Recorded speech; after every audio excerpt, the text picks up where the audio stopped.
నానబెట్టి మొలకెత్తించిన ఉలవలను కుక్కర్లో వేసి నీళ్లు వేసి 3 విజిల్స్ రానివ్వాలి. తరువాత ఒక గిన్నెలో నీళ్లు వేసి చింతపండు నానబెట్టుకోవాలి.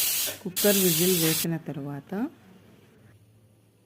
తర్వాత మిక్సీ జార్లో ఎండు కొబ్బరి, చారుపొడి, జీలకర్ర, పప్పులు, నానబెట్టిన చింతపండు వేసి రుబ్బుకోవాలి. ఇది బాగా నున్నగా పేస్ట్లా అవ్వాలి.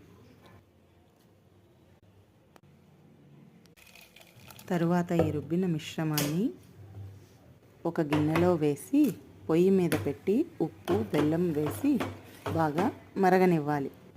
తరువాత ఉడికించిన మొలకల గింజలను ఆ మరుగుతున్న మిశ్రమంలో వేసి మరి కాస్త ఉడికించాలి. ఇలా మొలకల గింజలను చేసుకొని తినడం ద్వారా మనకి మంచి పోషకాహారం లభిస్తుంది. తర్వాత ఉడుకుతున్న ఈ పులుసులో కొద్దిగా నెయ్యి వేసి ఉడికించాలి. తరువాత ఆవాలు, జీలకర్రతో తిరగవాత పెట్టుకోవాలి. అంతే, ఎంతో రుచికరమైన ఉలవల మొలకల గింజల సాంబార్ రెడీ. మా వంట మీకు నచ్చినట్టయితే లైక్, షేర్ అండ్ సబ్స్క్రైబ్.